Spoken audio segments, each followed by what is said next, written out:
Buenas tardes a todos. Em primeiro lugar, me gostaria de agradecer à organização da jornada e felicito a todas, porque realmente é algo muito importante, não?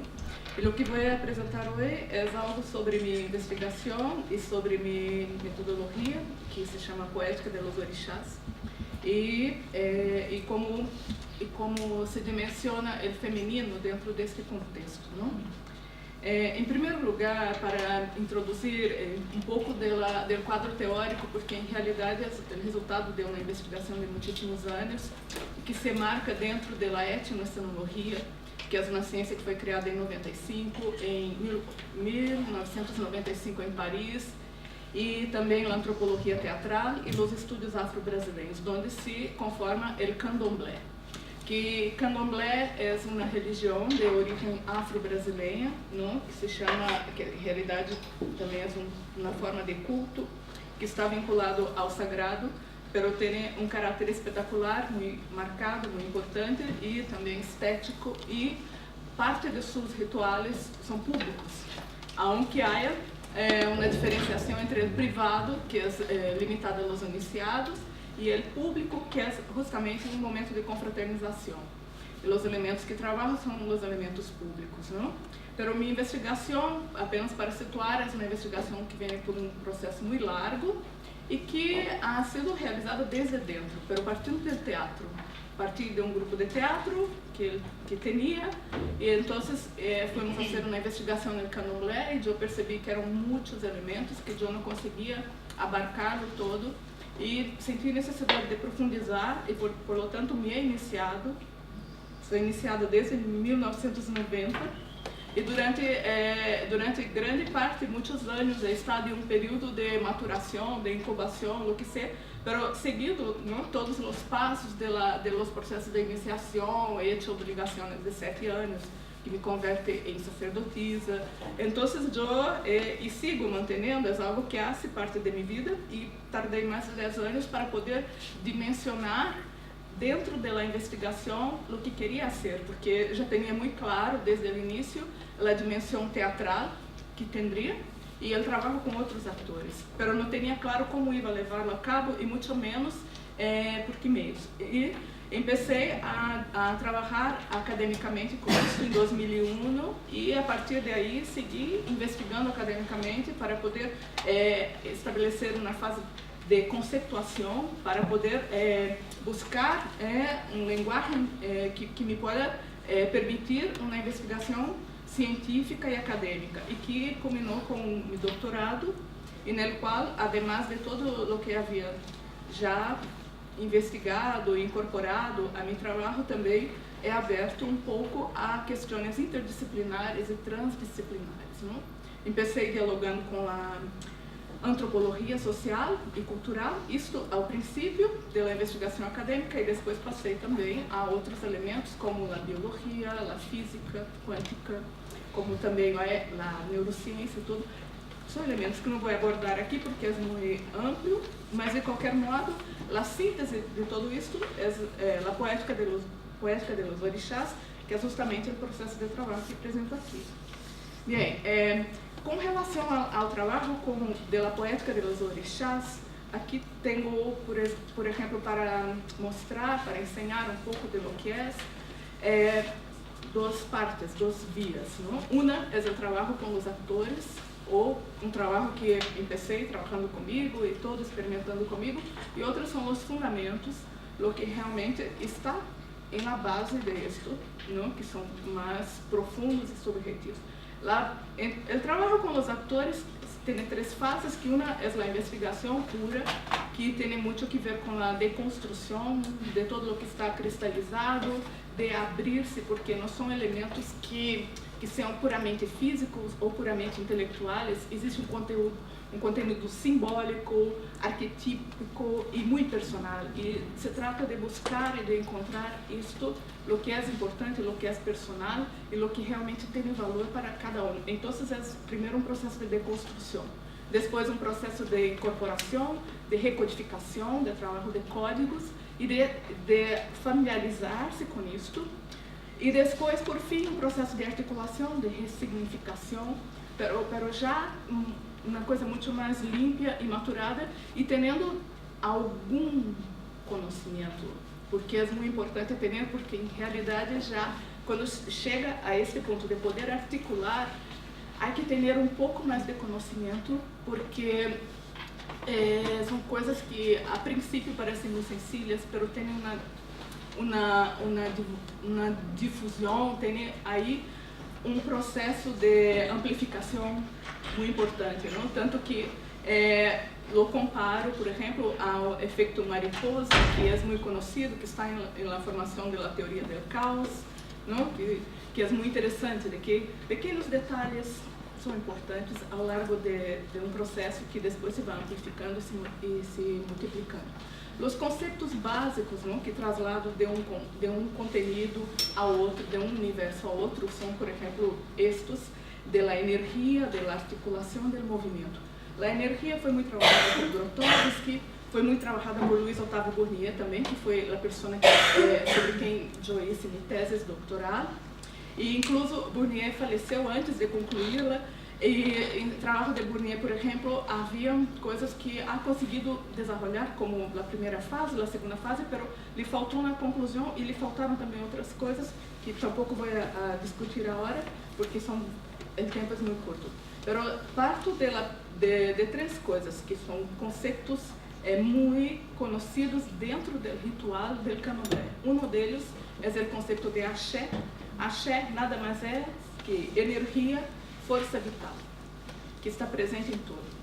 Depois, ebó. Ebó é o conceito de articulação mágica, de trabalhar com magia, de fazer magia, que eu comparo ao processo de trabalhar com códigos e de poder direcioná-los e manipulá-los.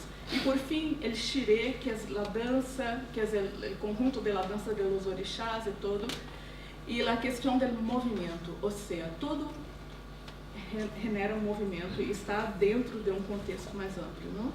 Isso é a base do trabalho. Agora, voltando ao tema, o que seria, por exemplo, o feminino dentro da poética de los orixás, me coloco, por exemplo, os orixás femininos. Pero me gostaria de ressaltar que, dentro desse contexto mítico e arquetípico, não existem somente orixás femininos, existem femininos, masculinos e andrógenos também. Há toda uma gama de variações e todos eles têm arquétipos muito marcados e que se pode diferenciar por idades, por colores, por elementos da natureza. Por exemplo, Iemanjá. Iemanjá, a grande madre, que é um orixá da maternidade que está vinculada ao mar. Então, tem que ver com processos de grupos, tem que ver, sobretudo, com os filhos, não? Pero adultos. Oxum, por exemplo, que é um orixá feminino também, todos são femininos aqui, que é um orixá que está vinculado à maternidade, mas está vinculado à concepção. Então, já é uma mulher jovem e tem que ver com a fertilidade e com a sexualidade. Oiá, em Ansan, é um orixá que é muito poderosa, muito feminista, que está ligada às tormentas e tudo, e tem que ver com o poder sobre o reino dos mortos, que é um poder que só ela domina, então é um poder muito grande. Temos, por exemplo, Obá, que é uma... Oxum, Oiá e Obá são três mulheres de Xangô. Então, tem uma relação com Xangô, que é um orixá muito poderoso, de la justiça. E entre Oxum e Obá, por exemplo, encontramos um mito que é a rinha entre mulheres, não? Um conflito, que é um conflito entre as duas. Então, existem muitas relações que são similares às relações sociais. Euá já representa o feminino da serpiente. Então, é uma outra tradição e tudo que tem que ver com Nanã. E Nanã, que é um orixá muito antigo, que é chamado la abuela, que é uma mulher como a matriarca, a mais antiga de todas. Então, tanto Euá como Nanã pertencem a um outro conjunto, mas de qualquer modo estão relacionados a isso. E é mais ou menos isto. Não vou estender-me mais, porque realmente lo que importa nesse trabalho é o equilíbrio entre o feminino e o masculino, porque por mais que se trabalhe tanto um como o outro, é importante trabalhar esse equilíbrio entre as duas coisas. Por el conceito de ancestros, porque todas as pessoas não vêm de único gênero, vêm de dois. Então, se compreende que tudo isso está incorporado ao corpo. Aqui temos, por exemplo, uma imagem do corpo que podeis ver, que é interessante que está todo em Yorubá, que é o idioma de onde que tem que ver com esta etnia e tudo. Então, o lado direito, por exemplo, é vinculado à ancestralidade masculina, o esquerdo à feminina, e tudo isso tem também uma relação macrocósmica com os pontos cardinais e uma relação microcósmica que é com a cabeça, com o ori, não? Que é a cabeça, onde tudo isso está representado. E uma coisa muito interessante é que o nome para esta parte aqui do tronco, a tripa, a barriga, não, a tripa, em Yorubá é nome que tem que ver com Inu. E este centro da cabeça, que é onde se faz a iniciação, onde está o destino, que é desconhecido por a pessoa nunca tem consciência de qual é seu destino, mas está ali e foi elegida por ela nos mitos de criação. Isso se explica por diversos mitos. Então, aqui justamente na corona, que é onde figura a espiritualidade, a relação com a divinidade, é onde se inicia, se chama Ori Inu. Ori Inu. Ou seja, é como uma representação do corpo. Aqui temos a cabeça dividida em 5 partes: o direito, o esquerdo, a frente, trás e aqui ao centro, como que aqui a parte do tronco, não? É a mesma relação. Então, aqui temos o direito, é o orixá principal, depois ao esquerdo é o segundo orixá, depois temos aqui por delante a parte de Oxalá, o Batalá, e por detrás os ancestros, Exu e todo o que não conseguimos, como vamos dizer, processar com muita facilidade e que está vinculado a estas coisas que estão aqui por detrás. Então, é mais ou menos isso. E aqui a representação do corpo igual. Temos aqui, por exemplo, a cabeça, que representa a parte que vem por delante, que é o futuro, que está vinculado aqui com essa parte do cérebro. Temos aqui o direito, o masculino, o feminino ao esquerdo, e aqui abaixo temos as pernas que representam exatamente isso, que é o vínculo com a terra, que tem que ver com os ancestros. E ao centro, temos aqui o centro, que é justamente onde estão os órgãos vitais. Então, é isto que representa o destino e toda a espiritualidade mais profunda. Bueno, como veis, existe uma relação muito clara entre o micro e o macrocosmo e sobretudo, o corpo. E como trabalhamos com isto, trabalhamos com o corpo, então o trabalho procura investigar sobre isso.